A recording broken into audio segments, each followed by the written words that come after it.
시청자 여러분 안녕하십니까. 뉴스9의 신동욱입니다. 내일 인선 발표를 앞둔 국민의힘 인요한 혁신위원장의 첫 공식 행보는 광주 5.18 묘역 방문으로 결정됐습니다. 인 위원장이 처음부터 강조했던 변화와 통합의 메시지가 담긴 일정으로 보입니다. 다만 오늘 하루 종일 나온 얘기들을 종합해보면 혁신위 구성이 썩 순탄치는 않았던 것 같습니다. 무엇보다 비윤계 인사들의 혁신위 참여 거부가 잇따르면서 인 위원장이 당초 공언했던 통합형 혁신위 구성이 가능할지도 불투명합니다. 하지만 국민의힘으로선 당장 혁신위의 행로에 당의 운명을 걸어야 하는 만큼 분위기가 매우 절박합니다. 뉴스9 오늘은 국민의힘 내부로 먼저 들어가 보겠습니다. 정민진 기자가 취재했습니다. 인요한 혁신위원장이 푸른 눈을 가진 자신의 얼굴을 변화의 상징에 비유했습니다. 대통령과의 거침없는 소통도 변화의 핵심으로 꼽았습니다. 제가 좀 다르잖아요. 변화를 상징합니다. 변화시킬 겁니다. 기회가 주어지면 대통령하고도 거침없는 얘기할 거니까. 인 위원장은 혁신이 첫 행보로 5.18 묘역을 참배하겠다고 했습니다. 2020년 보수정당 대표 처음으로 김종인 당시 비대위원장이 5.18 묘역을 찾아 무릎을 꿇었지만 이후에도 일부 인사들의 폄하 발언이 논란이 된 걸 염두에 둔 걸로 보입니다. 제가 5.18에도 모시고 갈 거고 출마는 그게 맞는 것 같아요. 이준석 계이자 순천 출마를 준비 중인 천하람 위원장은 혁신이 참여를 제안받았지만 고사했습니다. 인 위원장은 오늘 중으로 혁신위원 인선을 마무리하고 내일 명단을 발표할 예정입니다. 당 지도부는 혁신위가 출범하는 대로 인재영입위원회와 총선기획단을 띄워 본격적인 총선 준비에 들어가겠다는 구상입니다. 투트랙으로 혁신안과 새 인물을 발표해 변화를 부각시킨다는 방침인데 인재영입위원장엔 사선의 권영세 의원과 김민전 경희대 교수가 공동위원장을 맡는 방안이 검토되는 걸로 알려졌습니다. TV조선 정민진입니다. 여권의 절박함은 내각으로도 번지고 있습니다. 강서구청장 선거 패배 충격이 그만큼 컸던 것이죠. 대통령이 해외에 나가 있는 동안 한덕수 총리는 어제 이어 오늘도 이른바 민생 행보를 이어갔고 장관들에게도 책상에 앉아있지 말라고 거듭 질책했습니다. 박민식 보훈부 장관이 홍범도 장군 80주기 기념식에 참석한 것도 의미심장한 발걸음이었습니다. 이어서 황병준 기자가 보도합니다. 한덕수 국무총리가 나흘 앞으로 다가온 헬로윈 참사 1주기를 앞두고 안전사고 방지를 위한 국가의 책임을 강조했습니다. 똑같은 실수를 반복하지 않도록 국가 안전 시스템을 개선하는 게 정부와 지자체의 책임이란 겁니다. 10월 29일은 이태원 참사가 발생한 지 1년이 되는 날입니다. 고인들의 명복을 빌며 유가족 궤도 깊은 위로의 말씀을 올립니다. 대규모 행사장을 직접 현장 점검하고 유관 기관과 협조하라고도 했는데 어제 농수산물 시장을 찾아 물가를 점검한 데 이어 연이틀 현장을 강조한 겁니다. 박민식 국가보훈부 장관은 당초 차관 참석을 공지했던 홍범도 장군 80주기 추모식에 직접 참석해 홍 장군의 공적과 위상엔 의심의 여지가 없다고 했습니다. 홍범도 장군님을 서운하고 예우함에 있어 최선을 다해 왔으며 앞으로 그 예우에는 티끌만큼의 소홀함도 없을 것입니다. 하지만 행사에 참석한 민주당 우원식 의원은 육사의 홍범도 흉상 이전 방침을 재차 지적했습니다. 그 논란에 보훈부 수장인 장관님께서도 마치 동조하시는 것 같아서 참으로 안타까운 심정입니다. 추모식장엔 윤석열 대통령이 보낸 조화도 놓였는데 일부 참석자들이 항의의 표시로 화환을 뒤로 돌려놓는 소동이 벌어지기도 했습니다. TV조선 황병준입니다. 민주당 역시 정쟁보다는 민생에 집중하겠다는 점을 강조하고 있습니다. 그러면서 동시에 대여 공세도 강화하고 있습니다. 윤석열 대통령은 물론이고 순방에 동행 중인 김건희 여사까지 공세 대상을 넓히고 있습니다. 정치권은 벌써 총선전으로 접어들었습니다. 민주당의 움직임은 이광희 기자가 취재했습니다. 윤석열 대통령을 포함한 3자 회담을 제안했던 이재명 대표가 이번엔 윤 대통령을 직접 겨냥했습니다. 윤 대통령이 말로는 민생을 챙기겠다면서 교육이 이념에 사로잡혀 있다는 말로 또다시 이념 논쟁을 일으켰다는 겁니다. 말 따로 행동 따로 이런 정부 여당의 태도는 주권자인 국민을 기만하고 우롱하는 처사입니다. 해외 순방 다니시며 사고치는 윤키호테가 되지 마시고 민생과 대화부터 나서시길 바랍니다. 보궐선거 참패 이후 여당이 수습에 나서면서 대여 공세 강화로 전국의 주도권을 가져오겠다는 의도로 풀이됩니다. 민주당은 김건희 여사 연루 의혹이 제기된 도이치모터스 주가 조작 의혹 사건을 검찰이 제대로 수사하지 않고 있다며 검사 탄핵 가능성을 언급했습니다. 민주당은 지난 4월 도이치모터스 주가 조작 의혹 특검법을 신속 처리한 건으로 지정하는 안을 강행 처리했는데 12월 본회의 처리를 앞두고 여론전에 나선 겁니다. 검찰의 직무유기가 그대로 드러날 수 있기 때문에 면밀히 검토하고 충분히 징계할 사안에 대해서는 당에서 검토를 하자. 서영교 최고위원은 윤 대통령 순방 사진에 찍힌 김 여사의 위치를 문제 삼았는데 민간인 김건희 여사는 왜 이 자리에 가 있는 거냐? 김건희 여사를 중앙에 앉힌 사진을 내놓느냐? 국민의힘은 문재인 전 대통령보다 앞에 걷던 김정숙 여사 사진을 잊은 것이냐며 저질 선동 정치라고 비판했습니다. TV조선 이광입니다. 사우디 국빈 방문을 마치고 어젯밤 두 번째 방문지인 카타르로 이동한 윤석열 대통령이 카타르와 방산 군수협력 양해각서를 체결했습니다. 이번 중동 순방에서 방산 분야의 성과가 두드러졌고 그리고 조선업계 사상 최대 규모인 5조 원대 LNG 운반선 건조 계약도 체결됐습니다. 대통령의 카타르 방문 소식은 김정우 기자가 전해왔습니다. 낙타 부대의 호위를 받으며 아미리 디왕궁에 들어선 윤석열 대통령을 카타르 타밈 국왕이 직접 맞이합니다. 의장대 사회를 마치고 함께 앉은 두 정상은 양국 관계를 포괄적 전략 동반자 관계로 한 단계 격상했고 방산 군수 협력 양해각서 MOU도 체결했습니다. 아랍에미리트와 사우디에 이어 카타르도 방산 수출의 교두보로 삼겠다는 겁니다. 방산 분야에서의 양국 간 협력 잠재력을 구체적인 성과로 실현해 나가는 첫걸음이 될 것입니다. 정부는 이번 순방에서 액화 천연가스 LNG 수입의 21%를 차지하는 카타르와 안정적 공급망을 확대하기로 했습니다. HD 현대중공업은 39억 달러, 우리 돈 5조 원 규모의 LNG 운반선 17척에 대한 건조 계약을 맺었습니다. 단일 계약으로 국내 조선업계 사상 최대 규모입니다.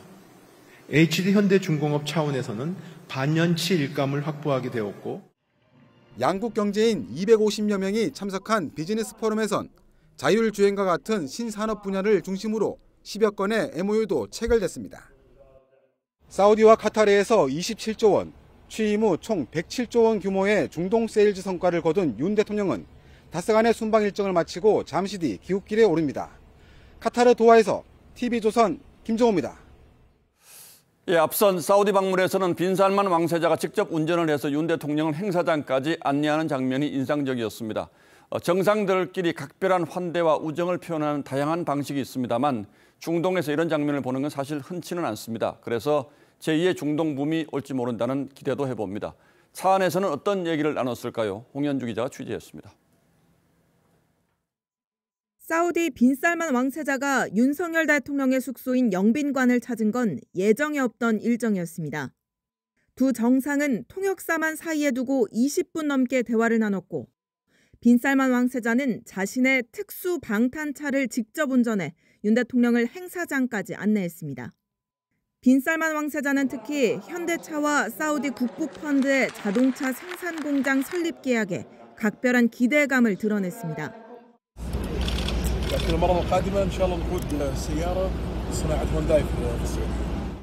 두 정상은 사막의 다보스 포럼으로 불리는 미래투자 이니셔티브 포럼에도 함께 입장했습니다. 윤 대통령은 아랍어 속담을 인용해 한국은 신뢰할 수 있는 파트너라고 강조했고 빈살만 왕세자는 방청석에 앉아 연설과 대담을 끝까지 지켜봤습니다. 아살라무 알라이쿰. 안녕하십니까. 아랍의 속담에 여행을 떠나기 전에 함께 같이 갈 친구를 선택하라 하는 말이 있습니다. 두 정상은 헤어지면서 40초 넘게 손을 맞잡고 인사를 나눴는데 대통령실은 지난해 빈살만 방한 당시 관저 첫 손님으로 맞이한 환대에 대한 답례이자 한국에 대한 신뢰를 보여준 것이라고 설명했습니다. TV조선 홍윤주입니다. 경기도에서 서울로 출퇴근하시는 분들은 이 뉴스 눈여겨보셔야 할 것 같습니다. 경기도의 버스 노조가 총파업을 예고했습니다. 지금도 협상이 진행 중이긴 합니다만 파업에 들어간다면 내일 새벽 첫 차부터 전체 버스의 90% 가까이가 운행을 중단할 거라고 합니다. 협상장으로 가보겠습니다. 구자영 기자, 시간이 지금 많이 남지 않았는데 지금도 협상은 진행 중입니까? 네, 이곳 경기지방노동위원회에서는 오늘 오후 4시부터 최종 조정회의가 진행되고 있습니다. 회의와 정회를 거듭하면서 5시간 넘게 이어지고 있는데 아직까지 협상 타결 소식은 전해지지 않고 있습니다. 경기버스노사는 지난 20일부터 조정회의와 의견 조율 과정을 거쳤지만 입장차를 좁히지 못했습니다. 3시간쯤 뒤인 밤 12시에는 지금 진행 중인 마지막 조정회의가 자동 종료됩니다.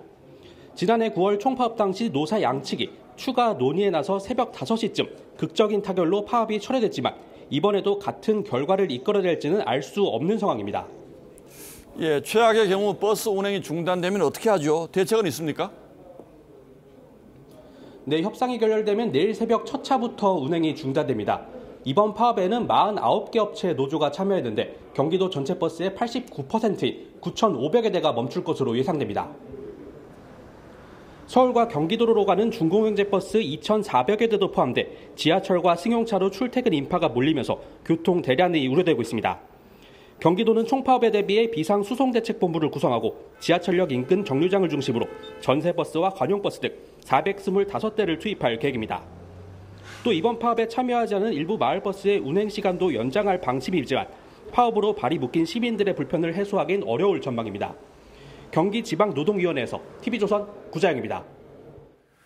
버스 노조가 요구하는 건 여러 가지가 있는데 버스 요금만 가지고는 운영이 어려운 만큼 준공영제를 도입해서 버스 기사들의 임금과 복지 수준을 올려달라는 게 핵심입니다. 그렇다면 경기도가 이런 요구를 수용해 줄 수 있는 여지는 있는지 김성돈 기자가 파업 쟁점을 자세히 알아봤습니다. 노조 측은 버스 준공영제 도입을 통한 서울과 비슷한 수준의 임금과 1일 2교대 전환 등을 요구하고 있습니다. 김동연 경기지사가 지난해 파업 당시 임기 내 준공영제 시행을 약속했는데 저희 경기도도 저희가 약속한 사항에 대해서 충실하게 이행하도록 하겠습니다. 준공영제나 또 임금 인상이나. 지난 7월 경기도가 예산이 부족하다며 도입 시기를 김 지사의 임기가 끝난 2027년으로 2년을 늦췄다고 반발합니다. 차별 해소에 있어가지고 가장 저희가 주장했던 제도적인 부분이 준공영제잖아요. 네. 올해 약속이 파기가 됐던 거잖아요. 사측은 경영난을 호소하고 있습니다. 코로나 지난 5년 동안 경기 도내 51개 버스업계의 누적 적자가 1조 원에 육박하는 데다 경기도 시내버스 요금이 지난 2019년 이후 4년 넘게 유지되면서 수익이 악화돼 임금 인상 여력이 없다는 겁니다. 경기 버스업계는 경영난 해소를 위해 서울이나 인천처럼 버스 요금 조정이 절실하다는 입장입니다. 운수회사가 수익금이 결국 그 요금 수입밖에 없잖아요. 그런데 요금을 안 올려주면 무슨 재원으로 임금을 인상을 해주고. 경기도 역시 올해 세수가 1조 9천억 원이 감소하면서 재정 지원도 넉넉하지 않은 상황. 처우 개선을 요구하는 노조 측과 경영난에 빠진 사측. 준공영제 전면 시행을 약속했던 경기도의 고민이 커지고 있습니다. TV조선 김승돈입니다. 한국노총과 민주노총이 회계장부를 공개하라는 정부의 압박에 결국 백기를 들었다는 소식을 어제 전해드린 바 있습니다. 그런데 이번에는 노조 문제와 관련한 좀 색다른 문제 제기가 근로자들 사이에서 터져나왔습니다. 노조 간부들이 회사 규칙을 무시하는 관행이 심각하다는 겁니다. 어디서 이런 주장이 나왔는지 이태희 기자가 그 자세한 내용을 취재했습니다. 서울시 감사에서 확인된 서울교통공사 노조 간부들의 근무 기록입니다. 113일을 근무해야 하는데 단 하루도 출근한 기록이 없다고 적혀 있습니다. 노조 활동이나 외근을 한다며 회사에 나오지 않았다는 겁니다. 노조 활동 시간을 근로시간으로 인정해주는 법정 한도를 최대 10배 초과했다고도 했습니다. 저는 전수조사에 착수를 해가지고 복무불량자는 징계 처분하고 부정수급 급여는 환수할 예정입니다. 공사에는 민주노총 소속 노조조합원이 제일 많고 다음으로 한국노총 소속 노조, 그리고 MG노조로 불리는 올바른 노조가 있습니다. MG노조는 오늘 기자회견에서 양대 노총 노조 간부의 행태를 비판했습니다. 아주 오래된 문제이자 불법적인 관행이었다며 노동하지 않는 노동자 대표가 필요한가라고 했습니다. 합법적인 방법으로 부당 결근을 하면서 공사에서 주는 임금을 수령하는 범죄 행위를 자행하고 있다는 점입니다. 양대 노총 소속 노조들은 공사가 추진하는 인력 감축에 반대한다며 다음 달 9일 지하철 총파업을 예고하고 있습니다. TV조선 이태희입니다. 대장동 50억 클럽으로 지목된 곽상도 전 의원이 1심 무죄 선고 8달 만에 다시 검찰 조사를 받았습니다. 검찰은 대장동 일당으로부터 퇴직금으로 50억 원을 받은 곽 전 의원의 아들과 곽 전 의원을 경제 공동체로 규정했는데 법원이 받아들이지 않은 거죠. 검찰이 추가 수사를 통해 보강 증거를 확보한 것으로 알려졌습니다. 어떤 내용인지 권영석 기자가 취재했습니다. 곽상도 전 의원이 검찰에 출석하면서 자신은 대장동 사업자로부터 50억 원을 받지 않았다고 선을 그었습니다. 검찰이 2년 지금 조사하고 있습니다. 저하고 관련된 자료는 아무것도 없습니다. 앞서 지난 2월 1심 법원도 곽 전 의원 아들이 화천대유에서 퇴직금 명목으로 50억 원을 받은 건 곽 전 의원과 무관하다며 무죄를 선고했습니다. 두 사람은 경제 공동체가 아니어서 곽 전 의원이 받은 게 아니라고 본 겁니다. 하지만 검찰은 보강 수사를 벌여 곽 전 의원이 아들 학비 3천여만 원을 내줬고 아들이 곽 전 의원 보석금 5천만 원을 대신 내준 사실 등을 확인했습니다. 아들이 결혼한 뒤에도 두 사람이 경제 공동체 관계를 이어갔고 아들 성과급 일부가 곽 전 의원에게 쓰인 증거라는 겁니다. 대장동 민간업자들로부터는 대장동 컨소시엄 와해를 막으려고 곽 전 의원을 찾아갔다는 취지의 진술도 받은 것으로 전해졌습니다. 곽 전 의원은 검찰의 경제 공동체 논리를 거듭 부인했습니다. 한두 차례 지원해 준 게 경제 공동체는 아니지 않겠습니까? 증거를 더 확보한 검찰은 곽 전 의원을 범죄수익 은닉죄로 추가 기소할 계획입니다. TV조선 권영석입니다. 경기도 안산에 선감학원이라는 집단 수용시설이 있었습니다. 40년 전에 이미 폐쇄가 되긴 했지만 불황아로 지목된 아동 청소년이 강제로 수용돼 강제노역과 구타에 시달렸던 곳입니다. 그런데 이 선감학원이 있었던 자리에서 10대 초반의 것으로 보이는 유해가 무더기로 발견됐습니다. 거기서 무슨 일이 있었던 걸까요? 박한솔 기자가 유해 발굴 현장에 다녀왔습니다. 1970년부터 삼촌 집 앞에서 영문도 모른 채 끌려가 선감학원에 수용됐다는 이모 씨. 자신은 5년 만에 풀려났지만 같이 수감됐던 친구는 목숨을 잃었습니다. 부모를 데리고 올게 라고 얘기하고 갔는데 3일인가 지나서 그 아이가 죽어서 왔어요. 일제강점기 세워진 선감학원은 불황아를 갱생한다며 1980년대까지 아동과 청소년을 강제 연행해 격리 수용했습니다. 구타와 강제노역 등 인권 침해가 끊이지 않았고 숨지면 그대로 안매장됐습니다. 그럼 20살, 25살 먹은 사람이 때려봐요. 한 40대 맞으면 우리 죽거든요. 바지에 피까지 묻어가지고 다 죽어. 진실화해위원회가 지난해부터 선감학원 일대를 발굴해 45기 분묘에서 치아 278개와 유품 34개를 찾아냈습니다. 봉분이나 유품 등으로 추정되는 이곳 선감도 일대에 묻힌 유해는 약 150여 구 정도이지만 실제로 발굴된 유해는 50구에 불과합니다. 희생자가 감회장되고 시간이 많이 흘러 유골은 찾기 힘든 상태.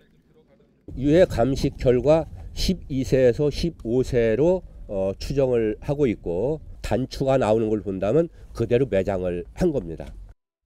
피해자들은 정확한 진실 규명을 위해 정부와 지자체가 나서 전면 발굴에 나서줄 것을 촉구했습니다. TV조선 박한솔입니다. 조두순 같은 성범죄자들도 형기를 마치면 원래 살던 곳으로 돌아갑니다. 주민들 입장에서는 무척 불안하겠죠. 그래서 정부가 지정된 시설에서만 살 수 있도록 하는 대책을 냈습니다. 현실적으로 가능한 방안인지 문제점은 없는지 따져보겠습니다. 자, 홍영 기자, 먼저 어떤 범죄자들이 대상입니까? 네, 법무부가 제시한 기준이 있는데요.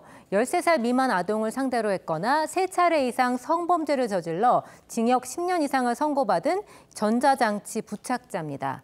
법무부는 올 초에 학교와 보육시설로부터 500m 이내에 살지 못하게 하는 법안을 검토했는데요. 서울과 수도권은 쉽지 않아서 지방으로 몰릴 거라는 지적이 나오자 시설 수용이라는 대안을 내놓은 겁니다. 그런데 앞으로 출소할 사람들이 대상입니까? 아니면 이미 출소한 범죄자들도 대상이 됩니까? 네, 아동 성폭행범 조두순과 김근식 그리고 이 수원 발바리로 불린 박병화 모두 출소를 앞두고 논란이 거셌죠. 이 조두순처럼 이미 출소해서 전자발찌를 차고 있는 325명이 1차 대상이고 해마다 60명 안팎이 추가로 나옵니다. 이 범죄 예방을 위한 보완 처분이라 소급 적용이 가능하다는 게 법무부의 설명입니다. 그러나 과거에도 이런 대책을 두고는 위헌 논란이 있었죠. 네, 사실상 제2의 구치소나 감옥이 아니냐 이런 말이 나오는데요. 그렇게 되면 동일한 범죄로 다시 처벌하면 안 된다는 원칙에 위배됩니다. 또 아무리 성범죄자라고 해도 헌법상 기본권인 이동의 자유를 지나치게 침해한다는 지적도 나옵니다. 올해 초의 형태의 것보다 기본권을 제한하는 정도 훨씬 심해서 더 엄격한 판단을 요구할 수밖에 없는 부분들이 있고요. 가족에게도 이런 접근 제한에 효과를 미친다는 점에서는 우리 헌법이 금지하고 있는 연재제의 특성도 있어요. 어쨌든 이렇게 하면 재범을 막는 효과는 있을까요?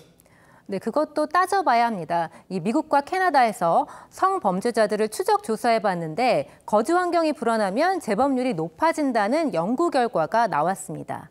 이 출소 뒤에도 가족과 떨어져서 살아야 하는데 이러면 사회 복귀가 더 어려워지는 게 아니냐는 우려도 나옵니다. 시설에 수용되는 사람은 직업을 사실상 얻기가 어렵고요. 결국은 생활고에 시달리게 되고 다른 범죄를 저지르게 되는 위험에 내몰리게 돼요. 재사회화를 해야 되는 목적에 반하는. 그리고 또 하나 시설이 들어설 곳을 찾는 것도 어렵지 않겠습니까? 네, 가장 민감한 부분입니다. 그래서 한동훈 장관도 지금 단계에서 지역을 특정하면 논의 자체가 안 된다고 했는데요. 기존의 법무부 시설을 활용하거나 지자체와 논의해서 새로 짓는 방안 등이 거론됩니다. 이 밖에도 성충동 약물치료, 이른바 화학적 거세를 의무화하는 법도 추진하는데요. 이 비용이 비싸다는 점과 함께 인권 침해 논란의 소지가 있습니다. 앞으로 법이 시행되려면 어떤 과정을 거쳐야 합니까? 네, 국회에서 이대로 통과될지 지켜봐야 합니다. 지난 정부 때 민주당과 국민의힘 모두 비슷한 내용의 보호 수용 법안을 발의한 적이 있는데요.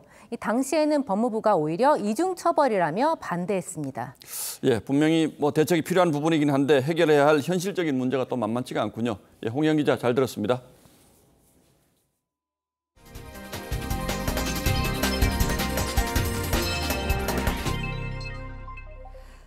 소형 목선을 타고 어제 속초 해상으로 내려와 귀순 의사를 밝힌 북한 일가족은 먹고 살기 위해서 내려왔다고 진술한 걸로 알려졌습니다.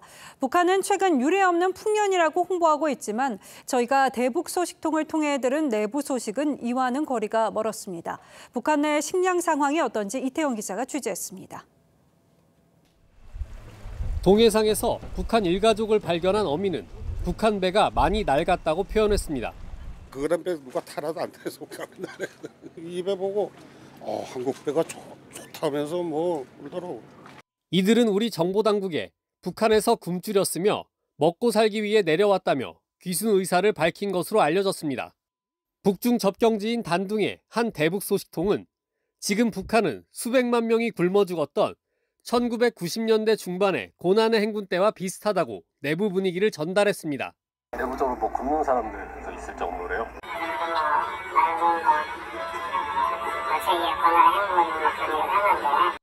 특히 황해도와 강원도의 식량 상황이 심각한 것으로 알려졌는데 식량이 없으니까 인신 매매든가 무슨 애들 갖다 버리든가 움직이는 동물은 벌레고 뭐고 다 잡아먹을 정도니까 농촌에 쥐도 없다고 하죠. 다 잡아먹어요.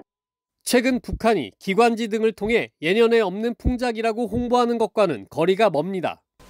국정원도 지난 8월 북한 내 아사자가 급증했다고 국회에 보고했습니다. 북한에서 올해 아사자는 240여 건이 발생한 것으로 파악하고 있는데 북한의 식량 사정이 올해 굉장히 악화됐다는 것을 반증하는. 정보당국은 북한 내 식량난으로 탈북 행렬이 늘어날 것으로 전망하고 있습니다. TV조선 이태형입니다. 배우 이성균 씨가 마약 투약 혐의로 입건된 데 이어서 또 다른 유명 연예인도 같은 혐의로 경찰에 입건됐다는 소식이 전해졌는데요. 그룹 빅뱅 출신 지드래곤으로 파악됐습니다. 경찰은 이성균 씨와는 연관성이 없는 별개 사건이라고 선을 그었지만 마약 파문이 연예계로 점점 확산되고 있습니다. 노돌 기자입니다. 인천경찰청은 최근 유명 연예인을 입건해 마약 투약 혐의로 수사를 진행하고 있다고 밝혔습니다. 해당 연예인은 그룹 빅뱅 출신의 유명 가수인 지드래곤 권지용 씨로 드러났습니다. 지난 23일 배우 이성균 씨가 입건된 지 사흘 만입니다. 경찰은 권지용 씨에 대한 수사는 이성균 씨와는 연관이 없는 별개의 사건이라고 밝혔습니다. 권지용 씨는 12년 전 대마를 흡연한 혐의로 기소유예 처분을 받기도 했습니다. 경찰은 이성균 씨의 구체적인 소환 시기도 조율하고 있습니다. 혐의를 입증할 증거를 신중하게 수집한 뒤 이성균 씨를 소환할 방침입니다.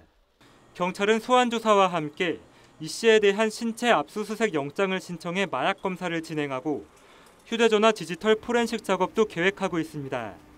이성균 씨의 마약 투약 혐의와 관련해 지금까지 고급 유흥업소 실장과 종업원 등 3명이 입건됐고 재벌 3세와 가수 지망생, 30대 작곡가 등 5명이 경찰의 내사를 받고 있습니다. TV조선 노도일입니다. 서울 여의도 한복판 교통섬에서 4m 깊이의 땅꺼짐이 발생했습니다. 행인 1명이 부상을 입었습니다. 김창섭 기자의 보도입니다. 서울 여의도 IFC몰 앞 횡단보도를 잇는 교통섬에 승용차 크기 구멍이 뚫렸습니다. 구멍 속으로 보도블록이 쏟아지고 흙도 무너져 내렸습니다. 여의도 한복판에서 땅꺼짐 사고가 발생한 건 오전 11시쯤. 계속 치고 계시길래 제가 치고 나는 거 나는 결과값을 보니까 저렇게 싱크에 돼 있더라고요. 깊이 4m 구멍이 생기면서 지나가던 30대 남성이 다리가 빠져 다쳤습니다. 오늘 땅꺼짐은 도로가 아닌 보행자들이 신호를 기다리는 교통섬에서 발생했는데 당시 길을 지나는 시민이 적어 다행히 많은 인명피해가 나진 않았습니다. 구멍은 사고 후 4시간 만에 메워졌지만 땅꺼짐 원인은 즉각 알려지지 않았습니다. 시민들은 불안함을 감추지 못했습니다. 좀 무서웠습니다. 전 출근길이다 보니까 전혀 예상을 못했어서 괜찮냐, 위험하냐, 안 다쳤냐라고 질문받았습니다. 관할구청 측은 사고 원인을 파악한 뒤 도로 포장 등 복구 작업을 마무리하겠다고 밝혔습니다. TV조선 김창섭입니다. 올해 초 서울 강남 한복판에서 40대 여성이 납치돼 살해당하는 일이 있었죠. 당시 주범 2명과 배후자로 지목된 재력가 부부 신상이 공개되기도 했었는데요.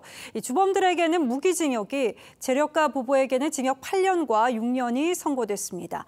검찰이 구형한 사형보다 낮은 형량인데 유족들은 강력 반발했습니다. 송민성 기자입니다. 지난 3월 서울 강남 한복판에서 벌어진 40대 여성 납치 살해극. 범인 이경호와 황대하는 피해자를 납치 살해 후 암매장까지 한 혐의로 기소됐는데 평생 씻을 수 없는 상처를 입은 유가족분들께도 진심으로 죄송하다고 말씀드리고 싶습니다. 1심 법원이 이들에게 무기징역을 선고했습니다.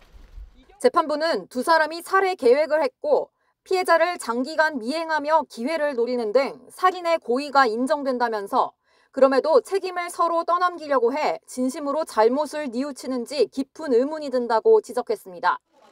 납치극에 가담했으나 범행을 자백한 연지호는 징역 25년을 받았습니다. 이들 일당에게 7천만 원을 건네고 범행을 사주한 혐의로 기소된 유상원, 황은희 부부는 살인 혐의가 인정되지 않아 각각 징역 8년과 6년이 선고됐습니다. 앞서 검찰은 서울 한복판에서 벌어진 잔혹한 범죄를 엄벌해야 한다며 4사람 모두 사형을 구형했습니다. 하지만 법원은 사형 선고는 생명박탈이 정당하다고 누구라도 인정할 객관적 사정이 있어야 한다며 무기징역을 선고했습니다. 판결 직후 유족은 솜방망이 처벌이라며 법정에서 오열했습니다. 피해자 가족이 용서하지 않는데 왜 법원이 용서를 해주시려고 하는지 저는 잘 모르겠습니다. 검찰은 즉각 항소하겠다고 밝혔습니다. TV조선 송민선입니다. 운전하는 사람이라면 누구나 이용하는 하이패스, 미리 카드에 요금을 넣어두고 쓰는 분도 적지 않을 텐데요. 이 선불카드 업체가 고객 충전금을 별다른 보호 조치 없이 마음대로 투자 등에 사용하고 있었던 것으로 확인됐습니다. 김예나 기자의 보도입니다. 고속도로 요금소를 빠르게 지나치는 차량들. 10대 중 9대는 하이패스 이용 차량입니다. 요금 2,300원이 결제되었습니다. 하이패스 요금을 미리 충전하는 선불카드 이용자는 누적 1,300만 명을 돌파해 국민 4명 중 1명꼴로 사용하고 있습니다. 한 달에 한 2, 3만 원 정도 되지. 문제는 이 선불카드 시장의 98.3%를 차지하며 사실상 독점한 모 업체가 선불 충전금을 아무 보호 조치 없이 임의로 쓰고 있다는 겁니다.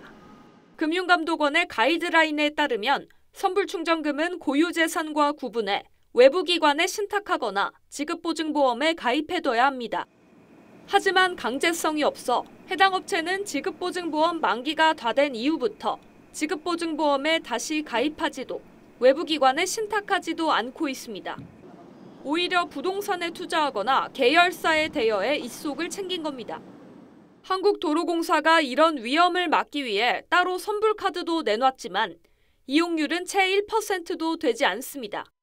충전금 전액기에 대한 보호자 조치, 즉 신탁이라든지 보정보험과 같은 그런 어떤 조치가 반드시 되어야 할 것으로 저희들은 생각합니다. 제2의 머지 포인트가 될 수 있다는 우려도 나오는 가운데 해당 업체는 선불 충전금에 대한 보호 조치 준비를 서두르겠다고 밝혔습니다. TV조선 김예나입니다. 가축 전염병인 럼피스킨병이 전국으로 확산할 조짐입니다. 경기 충청에 이어서 전북과 강원에서도 확진 사례가 나왔습니다. 이 전염병 확산은 결국 쇠고기 가격도 끌어올렸습니다. 한우 도매가가 일주일 사이에 10% 이상 올랐습니다. 장윤정 기자입니다. 오늘 기준으로 럼피스킨병 발병 농장은 총 34곳입니다. 강원도 양구 한우 농장에서 발견된 데 이어 전북 부안에서도 도내 첫 럼피스킨 확진 사례가 나왔습니다. 서해안권을 중심으로 확산하던 바이러스가 동해 내륙과 호남으로 번진 겁니다. 지난 20일 첫 발병 이후 전국으로 빠르게 확산되고 있는데 정부는 최대 28일인 럼피스킨 바이러스 잠복기를 원인으로 보고 있습니다. 임상 결과를 보면 나타나는 증상들이 이것이 당장 가까운 시일에 온 것이 아니고 한 9월 중순경에 이미 들어와서 발병한 것이다. 일시적인 소이동 제한과 우시장 폐쇄로 한우 도매 가격도 요동쳤습니다. 한우 도매가는 킬로그램당 20,053원으로 일주일 새 13.1% 상승했습니다. 키로에 한 3, 4천 원 올랐으니까 400kg 기준에면 나오잖아요. 3, 40이 한 100, 한 2, 30만 원 올랐네요. 다만 살처분 물량이 전체 사육소 365만 마리 중 1,000마리 정도에 불과하고 일시적 이동 중지에 따른 가격 변동이라 장기적인 영향은 없을 것이라는 게 정부 설명입니다. 오늘 이제 이동 제한이 해제돼서 추가 물량이 예약된 물량이 6,500도 정도 됩니다. 그래서 정상적으로 회복되고요. 정부는 11월 초까지 전국 소농장에 긴급 백신 접종을 완료할 계획인데 11월 말에는 발생 건수가 줄어들 것으로 보고 있습니다.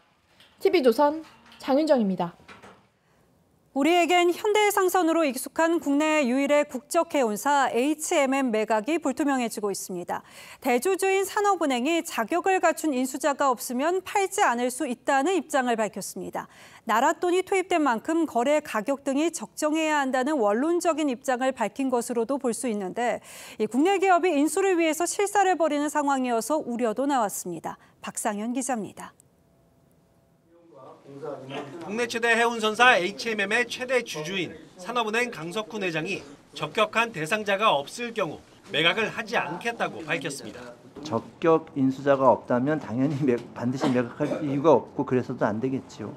원론적인 답변이라고 전제한 강 회장은 인수 후보자들은 각 분야에서 높은 평가를 받는 기업이라고 덧붙였지만 파장은 만만치 않습니다. 인수자들이 13조 원에 달하는 HMM의 현금을 배당금 형식으로 빼갈 수 있다는 우려가 있다고도 말해 적격한 후보자가 없는 듯한 뜻을 내비친 겁니다. 현재 인수 후보로 동원산업과 하림 JK 파트너스 컨소시엄, LX 인터내셔널 등 3곳이 참여해 실사에 들어간 상황. 시장에선 HMM의 인수 가격을 최소 5조 원 이상으로 추산하고 있는데 인수 후보 3곳 모두 총 자산이 HMM의 3분의 1 수준에 불과합니다. 여기에 산업은행이 인수기업에 대한 대출 지원은 없다고 못 받기까지 했습니다. 무리해서 매각을 추진했다가는 제값을 못 받을 가능성이 크고요. 인수를 해도 국적 컨테이너사를 갖다가 제대로 운영할 수 있는지도 의문이고 H&M의 유찰 가능성이 제기되면서 다른 대기업의 입찰 참여 가능성도 나오고 있습니다. TV조선 박상현입니다. 요즘 가구당 통신비가 10만 원이 훌쩍 넘는데요. 왜 이렇게 비싼가 했더니 이 중 4분의 1은 휴대폰 단말기 할부금이었습니다. 중저가 모델이 출시되지 않고 고성능 휴대폰은 가격이 자꾸 올라서 새로 교체할 때마다 소비자 부담도 커지고 있습니다. 유혜림 기자입니다. 지난 1분기 우리 국민의 가구당 평균 통신비는 13만 원입니다. 이 중 약 4분의 1은 단말기 할부금으로 1년 전보다 6천 원 늘었습니다. 사회 초년생이고 대학생이다 보니까 벌 수 있는 금액이 적잖아요. 그래서 낼 때마다 항상 부담이 되는 건 사실인 것 같아요. 올해 9월까지 통신요금은 0.2% 올랐지만 단말기 가격은 더 큰 폭으로 올라 3.5% 비싸졌습니다. 가격이 올라가는 게 보이고 성능은 좋아지고 있긴 한데 그래도 가격적인 면에서 좀 부담스러운 것 같긴 해요. 저가의 보급형 모델이 사라지고 출시되는 프리미엄 폰은 가격이 올랐기 때문입니다. 올해 나온 애플의 가장 저렴한 모델은 125만 원, 삼성전자는 115만 원으로 2년 전보다 15% 안팎 올랐습니다. 제조사들은 국내 소비자들이 프리미엄 폰을 선호하기 때문이란 입장이지만 좋은 기능을 가지고 있는 만큼 좋은 값어치를 한다고 생각을 해서 최대한 고사양으로 사용을 하려고. 저소득층 같은 사회적 약자에 대한 배려가 필요하다는 지적입니다. 이제 어르신분들은 구매하기가 조금 부담스러워서 100만 원 이하대 휴대폰이 나오면 좀 더 좋지 않을까라고. 국회는 오는 27일 제조사와 통신사 관계자들을 불러 중저가 단말기 출시가 저조한 이유를 따질 예정입니다. TV조선 유혜림입니다. 이스라엘과 팔레스타인 간 전쟁이 길어지면서 어린이 희생이 특히 극심합니다. 현재까지 가자 지구에서 어린이만 2,300명 이상이 사망했고 5,000명 넘게 다쳤습니다. 현재 병원들은 연료 부족으로 가동이 안 될 위기라서 피해는 더 커지고 있습니다. 화면으로 전해지는 참상이 심각해서 전하면서도 마음이 무겁습니다. 최현희 기자입니다. 다친 아이들이 어른들 품에 안겨 병원으로 계속 들어옵니다. 아이들은 흑투성이가 된 채로 울부짖습니다. 진통제와 병실도 부족해 마취 없이 바닥에서 수술을 받아야 합니다. 지금까지 가자 지구에서 숨진 어린이는 2,360명. 전체 팔레스타인 사망자의 40%가 넘습니다. 미숙아들은 인큐베이터 안에서 산소 호흡기를 달고 연명하고 있습니다. 장비는 언제 멈출지 모릅니다. A lot of the times we had very little electricity, and the killing continues. 살아남은 아이들도 밤새 울며 극심한 트라우마를 호소합니다. 사망자와 부상자를 흉내내는 놀이까지 유행하고 있습니다. 물도 깨끗한 옷도 없어 온갖 질병에 시달립니다. الأولاد كله أمراض صرنا اللي بكح اللي بيسعل اللي ساخن بالليل يعني مش قادرين يعني وين حقوق أطفالنا وين حقوق الإنسان 가자 지구 어린이는 전체 인구 230만 명의 절반에 달합니다. خايف؟ مش خايف 연료 부족으로 이미 가자 지구 병원 3분의 1이 문을 닫은 상황에서 국제구호단체는 연료를 확보하지 못하면 내일부터 활동을 중단할 수밖에 없다고 밝혔습니다. TV조선 최원입니다. 예, 다시 국내 소식입니다. 정부가 추진 중인 의대 정원 확대 규모를 두고 500명이다, 1000명이다. 그동안 여러 추측들이 나왔습니다. 그런데 복지부 장관이 오늘 국회에서 정원 기준을 처음으로 제시했습니다. 의대 한 곳당 입학 정원이 최소 80명은 돼야 한다는 겁니다. 이 기준을 적용하면 전체 의대 입학 정원이 얼마나 늘어나는지 최원영 기자가 계산해봤습니다. 복지부 국정감사에서 여야 의원들이 한 목소리로 의대 정원 확대 규모를 밝히라고 요구합니다. 의대 정원 확대를 할 것인지 발표하는 줄 알고 환영했습니다. 그런데 속빈강정이었고 안고 없는 찐빵이었습니다. 우리가 지금 장래의 계획을 세워도 10년은 기본입니다. 조규홍 장관은 총 증원 규모는 밝히지 않았지만 증원 기준은 처음으로 제시했습니다. 전문가분들 얘기를 들어보면 교육을 더 효율적으로 하고 하려면은 최소한 80명 이상은 돼야 된다는 말. 그룹 단위로 이뤄지는 실습과 수련 과정 등을 감안하면 의대 한 곳당 최소 80명은 돼야 한다는 겁니다. 현재 40곳 의대 중 정원이 80명 이하인 곳은 모두 23곳입니다. 울산대 의대, 성균관대 의대 등 40명이 10곳, 강원대 등 49명이 7곳, 이화여대 의대 등 76명이 6곳입니다. 이들의 입학 정원을 80명으로 늘리는 데만 총 641명이 필요합니다. 여기에 지역적 배분이나 의사과학자 양성 필요성 등을 감안하면 증원 규모는 더 늘어날 전망입니다. 정부는 내일 의대 증원 수요 조사 일정을 발표하고 의협과 의료 현안 협의체를 엽니다. TV조선 최연영입니다. 예, 올해 8월, 그러니까 지난 8월이죠. 출생아 수가 사상 처음으로 10,000명대로 떨어졌습니다. 결혼까지 코로나 때보다 더 줄어들어서 앞으로가 더 걱정입니다. 배상윤 기자가 취재했습니다. 서울의 한 초등학교, 1,000세대가 넘는 아파트 단지를 끼고 있지만 올해 신입생은 23명에 불과합니다. 여기 구조상 그렇게 아이가 많지는 않아요. 지금 예정으로는 한 20몇 명쯤 되는 걸로 나와 있기는 해요. 더 큰 문제는 올해 태어난 신생아가 초등학교 입학하는 6년 후에는 지금보다 입학 인원이 절반 가까이 줄어든다는 점입니다. 저출산 여파로 지방뿐만 아니라 서울 내에서도 폐교와 통폐합이 잇따르고 있습니다. 실제 올해 8월 출생아 수는 1년 전보다 13%나 급감해 18,000명대에 그쳤습니다. 같은 달 기준으로 사상 최저이자 첫 10,000명대 출산에 15년 만에 최대 감소폭입니다. 인구 자연 감소세도 46개월째 이어졌습니다.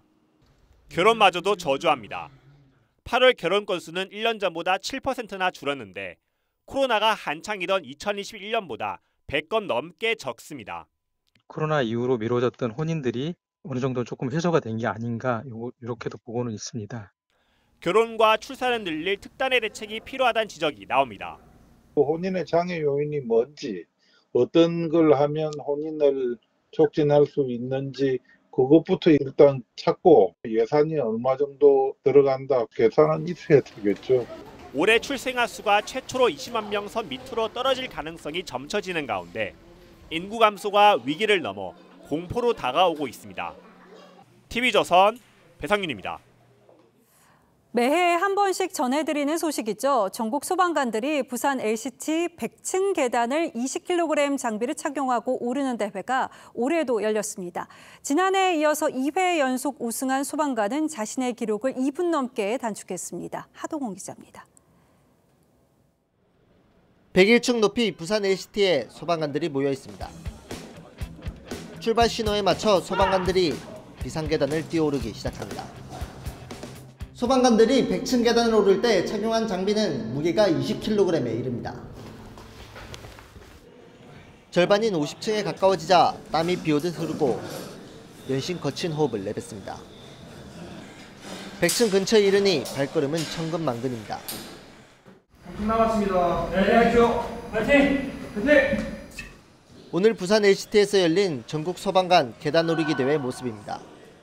많이 힘들었는데 그래도 사람을 구해야겠다는 일념으로 올라가다 보니까 힘들어도 버틸만 했습니다.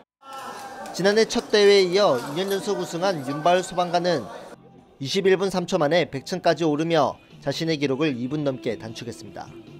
술을 끊었고요. 그다음에 이제 꾸준하게 달리기 뛰고 웨이트 트레이닝 하면서 이번 대회에는 소방관 895명이 참가했고 전원이 높이 400m가 넘는 LCT 계단 100층까지 오르며 2년 연속 완주율 100%를 기록했습니다. TV조선 하동훈입니다. 다가오는 일요일은 헬로윈 참사 일주기입니다. 생애 없던 고통 속에서 하루하루를 보내고 있는 유가족과 생존자들이 참사 그 이후를 이야기하는 책을 출간했습니다. 박소연 기자가 보도합니다. 헬로윈 참사 유가족 김혜인 씨는 지난해 이태원에서 동생 김의연 씨를 잃었습니다. 참사 이후 하루하루 버티는 것이 고통스러웠지만 기억하지 않으면 달라지지 않을 것 같아 용기를 냈습니다. 얼마나 평범하지만 열심히 살았던 사람인지 그거를 기록으로 남기고 싶었고요. 기억되지 않은 참사는 다시 반복될 수 있다고 생각을 해요. 참사 유가족 중엔 형제 자매를 잃은 청년이 많습니다. 하지만 이들의 고통은 자식을 잃은 부모의 아픔에 비해 덜 부각돼 왔습니다. 이번 인터뷰집은 그간 조명되지 않았던 유가족의 사연을 이태원 참사 작가기록단이 9개월에 걸쳐 듣고 기록한 결과입니다. 우리 아이들이 그 슬픔 자체를 감내하기가 너무너무 힘들고 어렵지만 부모님들의 슬픔에 더 보태주기 싫어서 자기들이 참고 감내를 하고 있었던 것입니다. 참사 이후 1년. 정확한 사고 원인은 아직 밝혀지지 않았습니다. 이태원에 왜 갔느냐며 희생자를 조롱하는 2차 가해도 계속되고 있습니다. 왜 갔냐가 아니라 왜 돌아오게 됐냐. 그거는 저희 엄마가 의연이를 봉한담에서 안치하면서 하셨던 말인데 그거는 포커스가 좀 잘못 맞춰져 있는 것 같아요. 이들은 우리가 기억한다면 또 다른 참사는 없을 것이라고 말했습니다. TV조선 박소영입니다.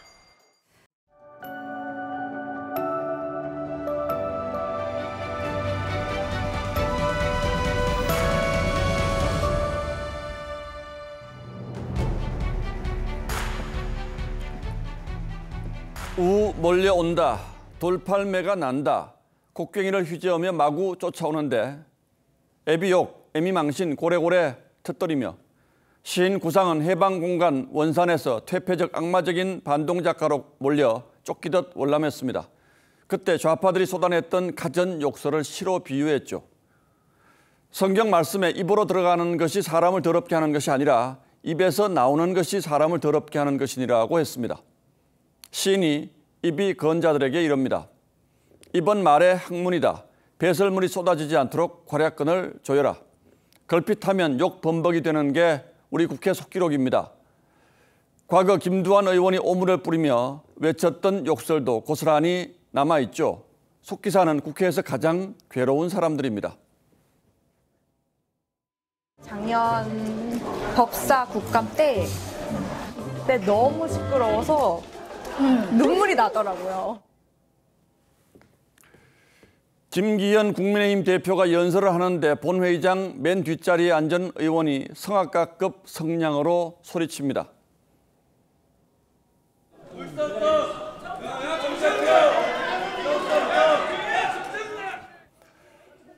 그러자 맞고함이 나오고 급기야 반말이 오갑니다.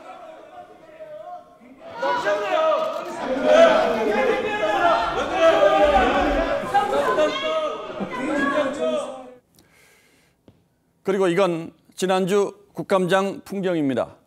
민주당에서 주섬주섬 팻말을 내걸자 상임위원장이 거두어 달라고 요청합니다. 여야가 고성을 쏟아내 정회했다가 다시 시작하면서 이번에는 국민의힘도 팻말을 꺼냅니다. 이런 국회 도무지 구제불능인가 했더니 모처럼 여야가 신사협정을 맺었습니다. 고성과 야유를 터뜨리지 않고 비난 팻말도 내걸지 않기로 했습니다.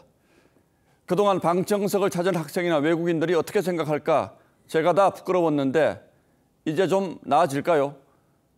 국회는 국가 주요 기관 신뢰도 조사에서 압도적인 꼴찌입니다.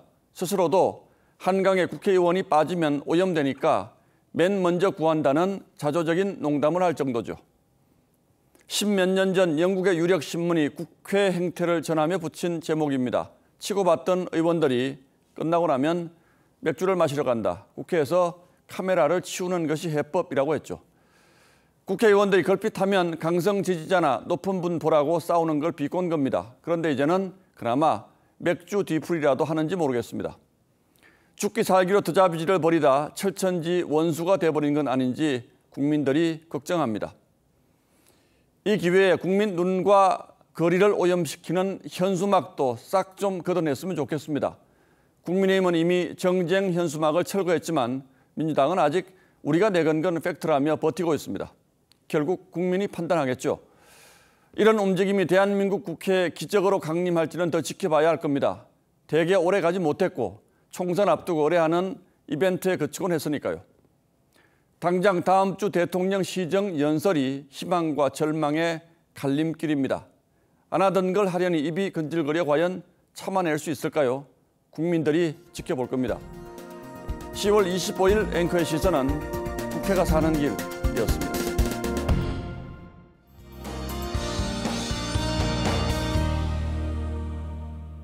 청명한 가을 날씨를 보였던 오늘과 달리 내일 오후부터 밤 사이에는 중부와 호남을 중심으로 비 소식 들어와 있습니다. 경기 동부에 5에서 40, 영서 북부에 5에서 30, 그 밖에 중부지방과 전북에 5에서 20mm가 예상되는데요. 돌풍과 벼락, 우박을 동반하며 다소 요란하게 내릴 수 있겠습니다.